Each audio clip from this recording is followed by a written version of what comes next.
Hey guys, this is Naveen here. Welcome back to Naveen Automation Labs and back to our Playwright framework development series.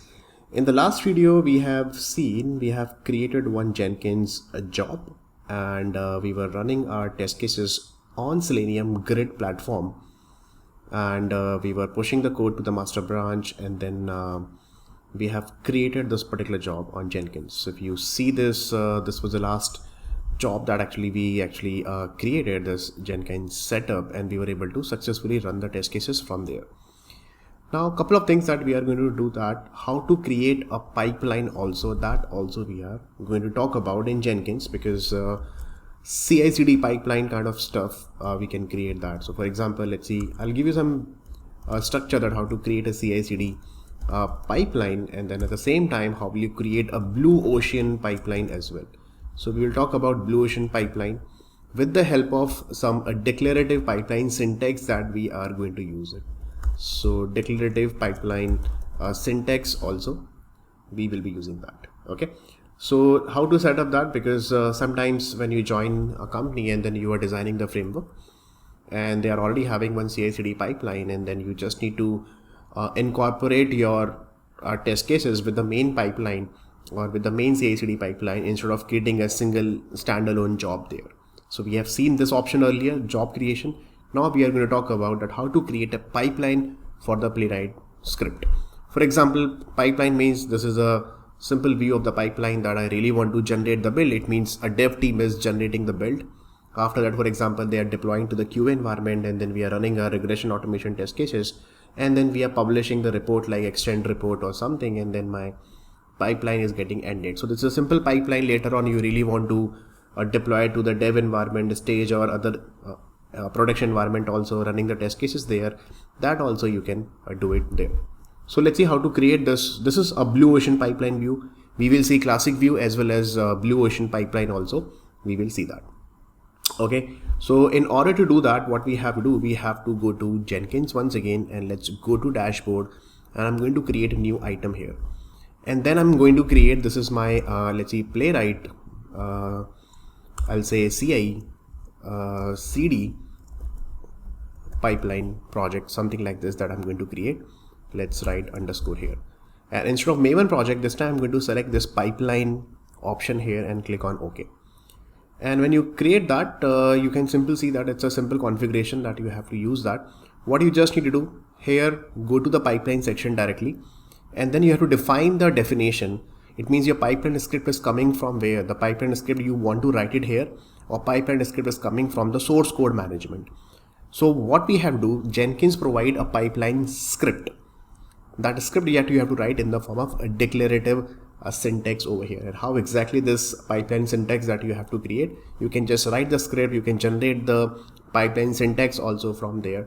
So what we have to do, we have to create our own pipeline script. So that script is already created. It's not that like very important to learn, but it's good to know that, okay, how to create these pipeline scripts. So you can see that this is starting from here. This is in my notepad right now, and then we are using Maven as a tool. And then what are different various stages are there. So for example, let's say I really want to build it. First of all, that build my project or something, and then let's see, this is my a Git repository, a development Git repository where developer is working upon.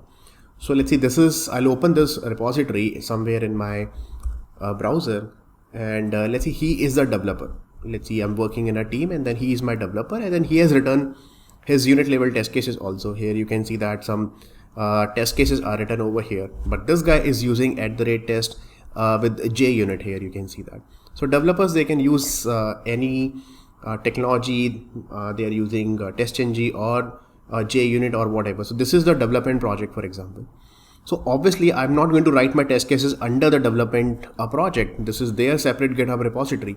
I'm going to maintain my own GitHub repository that is available over here. So if you go to our repository that we have already used, so let's go to our Playwright page object model repository that we are using it here. So you can see that this is my automation repository for page object model, and this is the development repository. So when we generate the first time build from the dev side, we will trigger these test cases. For example, let's say unit test cases written over here, and then after that we will try to run the test cases from here.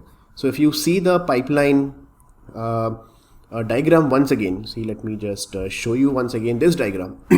So this build is actually coming from the dev build, and then when we deploy to the QA environment, then I want to run my test cases from my Playwright GitHub project over here. So that's what. Same thing in real-time projects also. You will be having multiple projects. You see, two projects are there, one for dev and one for automation, right? And then test cases should be triggered from the automation Git project, and the build should come, or unit test cases should come from the development GitHub project. Okay, so that's what, for example, just to show you guys, I have taken this sample development project, and I'm simple running that, okay, Maven clean package though, and the test cases will be running over here, and it will generate some unit level test cases also there, and I'm giving a stage name that's a build, so that will be the build stage. That's why you can see build is the stage. Then second thing that, okay, let's see, you have some deployment also. So I'm going to deploy something, let's see, deploy to QA environment. So although right now we don't have any specific QA environment, so let's see, one simple print statement I'm writing echo deploy to QA on the QA environment. And then once the deployment is done on the QA, I'm going to move it to run it to the run the automation test cases and move it to the stage, the third stage over here. So you can see that regression automation test after deploy to QA.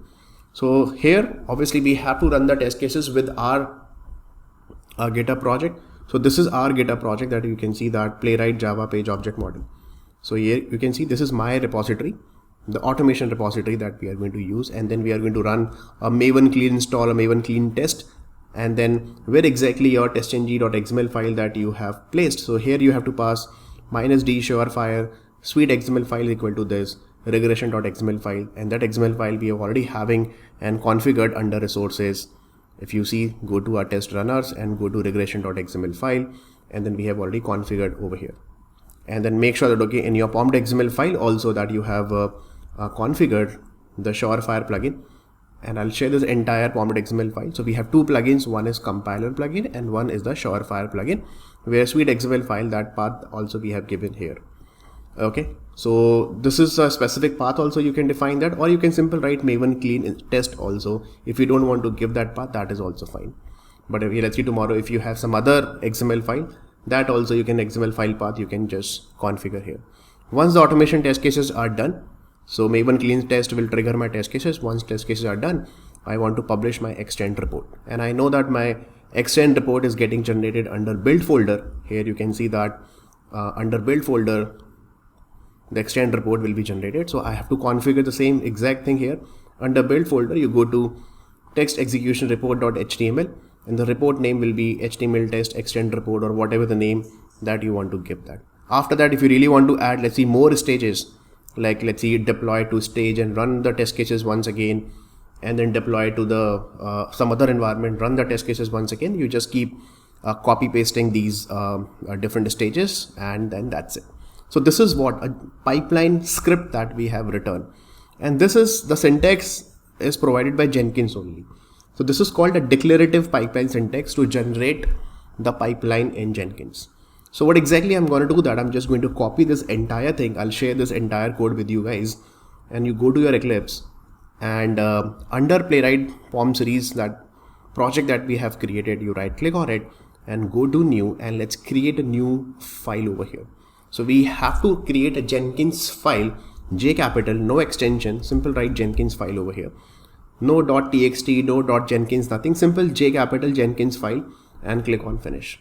When you click on finish, just copy paste your whatever the path, whatever the pipeline script that you have created, just maintain here, because I really want to be this Jenkins file, this pipeline script should be part of my project, because tomorrow if other developer or other automation engineer, they want to update this particular stage or update anything here, they can just come and then they can just update it, and then they can raise the PR instead of maintaining inside the Jenkins. So this is available over here. That's why if you go to the Jenkins configuration here, it's saying that where exactly your pipeline script is available. So see, you can directly copy paste this script also here. See, if I'm writing and then copy paste here, that also you can do that. But again, what if tomorrow you don't have, or other developers, they don't have access on the Jenkins, then they cannot update anything here. They cannot see the script properly. So that's what I'm not going to maintain here. I'm saying that pipeline script will come from my source code management. Where is your source code management? It is part of the repository. Let's see, it could be part of this repository, it could be part of this repository. So I'll do one thing, that it should be part of my Git, and this is my GitHub path. So this is the repository URL that you have to pass here. From the master branch, it should be triggered, and rest of the things, everything will remain same. Click on apply and then save it. After that, right now, this Jenkins file that we have created, this is in my local.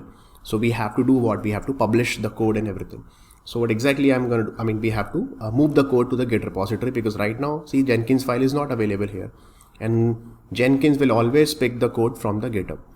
So that code is available in my local. So I'm going to push the code once again. So I'll do one thing. I'll check that, okay, git status. And here you can see that you recently added this particular Jenkins file. So quickly add this file and then commit the code. Let's see, git commit -m, and then I'm writing added Jenkins file, and then let's push the code origin to the master branch.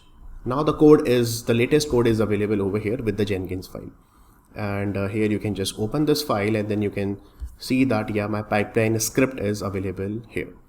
Perfect. Now after that, what should I do? I just need to trigger my test cases. Trigger my build from here, and then when I try to build it, it will take the latest copy from here. It will create its own workspace, and then it should trigger my test cases. But the test cases will be triggered from on where? So test cases will be triggered on your local right now, because we are not running on the Selenium grid right now, because my Docker Selenium grid is not up and running. So I'll do one thing. I'll simply go back to my regression.xml file, and just to check that couple of things. For example, right now, see, I'm using Mac machines. On Mac machine, Edge browser won't work. So for time being, I'm just going to comment it out. Same thing, let's see, Edge browser also, I'm going to comment it out. So in my local, I just want to check that my homepage test and login test is working fine or not. So I'll do one thing. This on Chromium, I want to run with my, let's see, login page test here. Perfect. So here I'm using Chrome browser, here I'm using Chromium browser or WebKit or Firefox, whatever you want to use that. Perfect. And then everything will remain same. Your extend report, everything will be generated. And so this is the update that we have done. So I'll do one thing again. I'm going to push this particular code as well. So I simply write git space add dot, and I'll write once again that git commit. Okay, so let me write, this is my updated testng XML file, and git push origin master. Make sure that your code is up to date in the repository. Perfect. So now code is up to date in the repository. We just refresh it, cross check. Here you can see, yeah, 11 seconds ago, testng XML file is also updated here. So now let's try to trigger the build from here. So let's try to trigger, and let's see, is it really running over here or not. So here you can see pipeline started. You can just open the console and see. Let's see the test is getting triggered here or not. So it should open the browser here somewhere. So see that first it will execute all the unit test cases, then it will reach it to my repository, and then you can see that, yes, one Chrome and one Chromium browser. You can see one Chromium and one Chrome, and the test cases are running here. Absolutely correct. And you can see it's doing some search and everything, and then my pipeline got triggered. The test started here. You can see that search test got passed, and then it's printing whatever the logs that we are printing on the console, it's printing it there. Okay. And yeah, the overall build is successful, and then we will go back and then we will see that, okay, yeah, this is a pipeline that got created.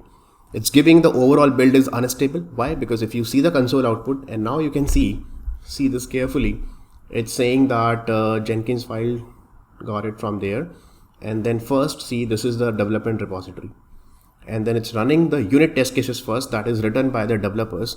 So for the unit test cases point of view, there are some 6 and 1 failure is there. So that's why overall build is failed. So deliberately I'm making it that, okay, yeah, there is one assertion error in the unit test cases, which is fine. And then after that, it's running my test cases, which is actually coming from my repository.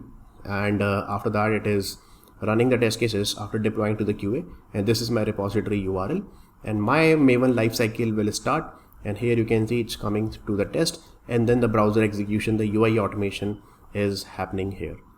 Perfect. So this is absolutely working fine now. Now, what exactly I'm going to do that Same thing I want to run and on my Selenium grid as well. So that also I'll show you. But before that, let's see the report is coming properly or not. So I'll open the extend report, and where I can see that, okay, yeah, the extend report is absolutely coming fine. Here you can see that the reports are coming fine. And then this is the base64 image, it's broken image, right? For the every screenshot, if you remember that there is one small thing that we have to fix. You go to extend report. Whenever there is a test failure or test success, for each and every test, we really want to take the screenshot. But this time what exactly I'm going to do that, earlier, see, we were using this particular method, if you remember, from the path that we were using it. And then you have to take the screenshot. So this is how we take the screenshot in Playwright. But whenever the screenshot you are generating in Playwright, that should be a base64 image, right?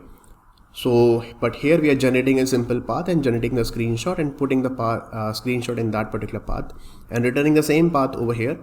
And then the extend report will take that path and it will try to attach with this same method. So let me just write the method that we have used earlier.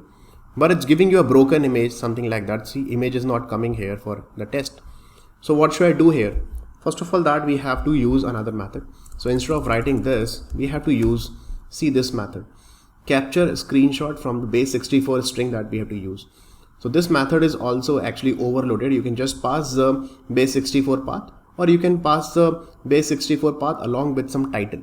So can you see this particular title? The image title also, if you really want to generate, you can generate in the extend report. So I'm going to use this one, and I'm saying that, okay, where exactly your base64 path? But the code that we have written from the screenshot, if you see this code, this screenshot is giving you a normal string path, right? So how to generate the base64 path? So in order to generate the base64 path, we will go to the Playwright dev, and I'll do one thing. Let's search for Playwright screenshot. Search this particular key, and then you simply go there, and here you can see that capture into buffer. So this is what the base64 path, you can do that here. You can see that you can use buffer dot toString and base64, or yeah, this one we can do that. So what exactly I'm gonna do that, or we can have, let's go to the Java API. Actually, this is the Node.js API. We are using Java, so let's go to Java and see for Java what they have given. Take the screenshot and convert that first page.screenshot method will give you one byte array, and we are going to use base64 get encoder, encode this particular buffer array. So this will give you base64 path. So I'll do one thing. I'll just copy this particular code, and I'm going to use it somewhere over here. Okay, because if you really want to use Jenkins and see the screenshot in Jenkins, you really need base64 path. And I don't, let's see, I'll just do one thing. I'll just capture this thing, copy, and then let me just comment it out, use it once again over here, and this is a method. And then I'll do one thing, this bytes buffer, I'm going to use it over here. Okay, and remove this line. So take the screenshot, the complete full page screenshot, and then store it at this particular location, and then give me the buffer array. And then instead of printing it, I don't want to print it on the console, whatever the encoded buffer array that you are using. So what exactly I'm going to do that, I'm going to write encoder dot see this method. Okay, you can just pass the byte array, whatever the buffer array that you have written, and this encode method will give you what, a byte array here, right? So what exactly we can do here is that I'll do one thing. Let me check, do we have any other method? So here you can see that, okay, let's use this get encoder. So I'll do one thing, I'll just slightly change this method, base64.encoder. Let's see what are the different methods available. So here you can see that you can just take one string, encode it to string method. You can use that instead of normal encode, right guys? So here they are given the path like encode buffer. So I'm going to use encode with toString, because why, I'll tell you, and then pass the buffer array over here. And then this encoded toString method will give you a string. So I'm going to store in a, let's see, this is my base64 path that I'm going to use it here, and the same path that I'm going to return from this particular method. Why? Because this is the base 64 path, and here what exactly I'm going to do that, because see, this method is saying we need a base 64 string. So don't give me normal path, give me base 64 string. So I'm going to use this particular method, take a screenshot method. See, this take a screenshot method is coming from where? From here. This is the static method, so I can just simple call it directly, and then this is the static import, if you remember that we did. Okay, see, Playwright factory dot take a screenshot is the method, and I'm going to use it there. So, and if you really want to pass the title, so how will you pass the title at the runtime? See, we can take the help from result, and then I'm writing that see, we don't need this one. Once again, let me just remove this. Okay, so yeah, something like this we can use that. So result dot get method name and dot build. So what exactly it will do that whatever the method name is going on, and capture the method name, and then it will try to attach the method name in the name over here as a title. Okay, so see this method. Once again, this method is saying that give me the base 64 string and the title also if you want to pass that. If you don't want to pass, you can ignore the result part. So this method I'm going to use it over here so that I'll capture the correct screenshot there in my Jenkins for all the pass, fail and skip test cases. That's it. So we have updated our extend report also.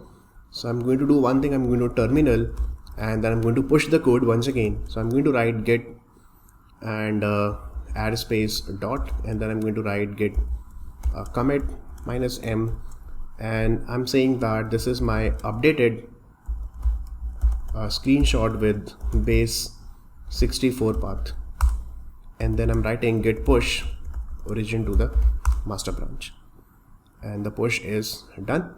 And then you can just quickly cross check that is available here or not. Okay, perfect. Now let's try to run the test once again from the pipeline. So let's click on build now, and build number 2 got started. And once all the test cases are done, then we will see the screenshot. This time the base 64 image screenshot is coming properly or not in Jenkins. So this is just a small change that you have to do. You can just take the latest code from my repository, and you can see that one Chromium and one Firefox is actually running. And the Chrome browser, we have home test, so it will search some more test cases will be running over here. So same pipeline will be triggered once again, and let's see. Okay, so it's almost done, and then we will see the extend report here. Make sure that okay, your code is up to date in the Git repository. Let's come back here this time again, because it's in, see that okay, in the build one unit is getting failed, the overall build is unstable, which is fine. And let's see the extend report this time. When you see the extend report, perfect, you can see that yeah, login page, navigation, title, test, everything for each and every step, screenshot, base 64 images coming. When you click on it, see the screenshot is coming properly here. That's so nice. So let's say you go to the search test, you click on it, and the search test screenshot is also coming here. Nice. So whatever the data that you have entered in the search, see it's showing that we have entered MacBook, which is absolutely correct. Let's see, for this particular search we have entered iMac, this is also correct, like that. And this is a today's date, you can see 12/14 right now, and just 1 minute back we triggered this particular job on 26/9. So this is absolutely working fine. Okay, so if you see that this is creating a pipeline here, a kind of CI/CD pipeline that got created with the help of Jenkins. If you really want to see the unit level test cases also, that also you can do that. What you do, you just simply click on build number 2, and then here you will see that okay, yeah, for this particular project what happened. So they are maintaining 2 repositories. One is the development repository and one is from the automation repository. So you just simply what you can do here is that if you really want to see the results, you can come here and you can see the result for the unit test cases, and you can see that other test cases, and then one test is actually getting failed. This test number 2 with the some assertion error is coming over here. Perfect. If you really want to see your test cases, then you can go to the extend report, or you can just check your test.ng test cases as well in build number 2 over here. You can see test result is also these are our test cases, or these are the unit level test cases, but you can see go with the HTML extend report, which is fine. If you really want to see the logs, what happened, you can generally see the logs also. When you mouse over, see, and then click on logs, so it will generate the logs, whatever the script that executed during the Maven execution, you can see each and every log here. Perfect. And here you can see that out of 6, 1 unit test case got failed here. Perfect. Now if you see the another view, this is called again a pipeline view, but this is a new pipeline view that is called a blue ocean pipeline. How will you generate a view like that where some green color and right click is coming? How will you generate that? See, for that you have to download one plugin. That plugin is called Open Blue Ocean Pipeline. Okay, so what you do, this plugin is already available in my Jenkins. If you really want to use this plugin, you go to dashboard and go to manage Jenkins and then click on manage plugins. And under that you go to available and then search for Blue Ocean. See, right now it's not available under available section because I have already installed it. But if you search for Blue space Ocean, so it will give you one Blue Ocean pipeline. See, right now it's not giving because it's available under my installed section. So I'll go to my install section and let's search for Blue Ocean here. Okay, so here you can see that, yeah, for Blue Ocean there are many. See, this plugin I'm talking about. So you just need to download this particular plugin from the available section.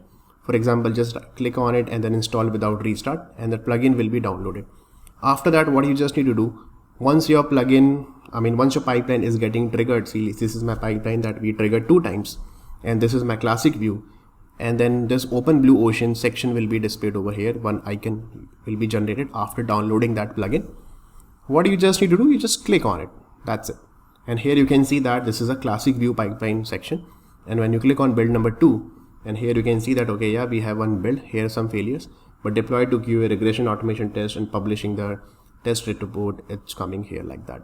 If you want to trigger the test cases once again, from here you can trigger that. You can just run it. You can rerun the previous build or something, and then whatever the last update that you are doing, same thing is visible over here as well. So let's trigger it once again. So build number 3 I'm going to trigger.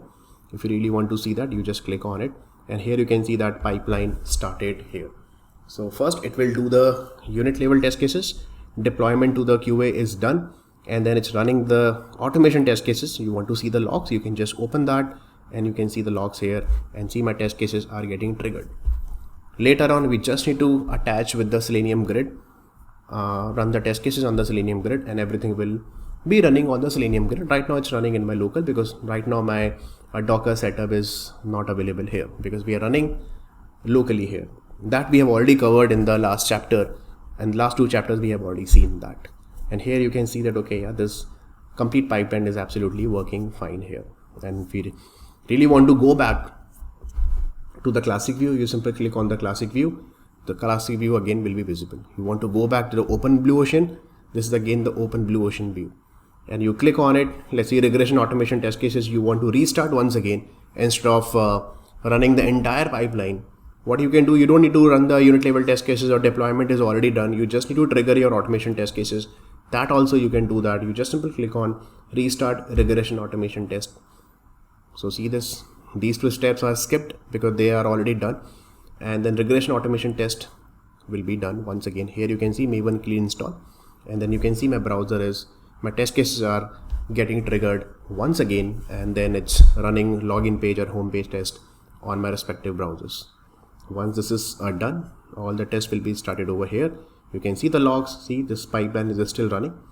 You can just check that, and then after this it will generate the extend report. Okay, see, extend report is also generated, and you can see again, go back to this. You can see last 2 builds are absolutely working fine. You can see restart from build number 3. You want to go back to the, and duration, everything you can see that. Go back to the classic view, come back to the classic view, and this time is perfectly fine. Okay, because why it is coming in the everything in the green color, because we did not execute the unit test cases, and that's why the build is not stable. And you can see that build and deployment to QA got skipped because we are running from the regression automation test. Perfect, guys. So like this, you can generate the nice pipeline. You can integrate with the existing pipeline. You just need to create a declarative pipeline syntax that I shown you here, and then after that you are absolutely good to go. So when you join a real-time projects or a project where Jenkins files are already available, these build stages are already there. You just need to add your stage, and if you want to generate your test cases, that you can do it here like this. So you just need to add extra stages from your side, from the automation side point of view. If you really want to generate a new pipeline from the scratch once again, then you have to write the entire script like that. There are many examples are available online. You can just pick this Jenkins file. You can see the official documentation also, that how to write declarative pipeline syntax in Jenkins, and then you are absolutely good to go with the pipeline things. So it's very simple configuration, very easy to write. Let me know in case of any issues. What you can do is that now you can run the test cases, same thing on the Selenium grid also, that we have already seen from last 2 chapters. We were doing execution on the Selenium grid only. So now we have integrated with this thing as well. So if you go back to the design diagram that we created, our infrastructure, CI/CD pipeline, Blue Ocean pipeline, declarative pipeline syntax, that also we have seen that. Okay. In the next chapter, I'll tell you ngrok proxy also, that how to run the test cases automatically with the help of webhook and the ngrok proxy. And then the last chapter we will be covering with AWS setup with the Dockerized grid. Perfect. So that's all for this particular video, guys. I hope you guys have a very fair idea about Playwright and the framework development part. Please try to implement that in your current company, in your current project. And if you need any kind of help, feel free to contact me in the comment section. I'll happy to help you guys here. Please subscribe to the channel. In case of any issues, let me know. I'll see you in the next video. Till then, take care and God bless you all.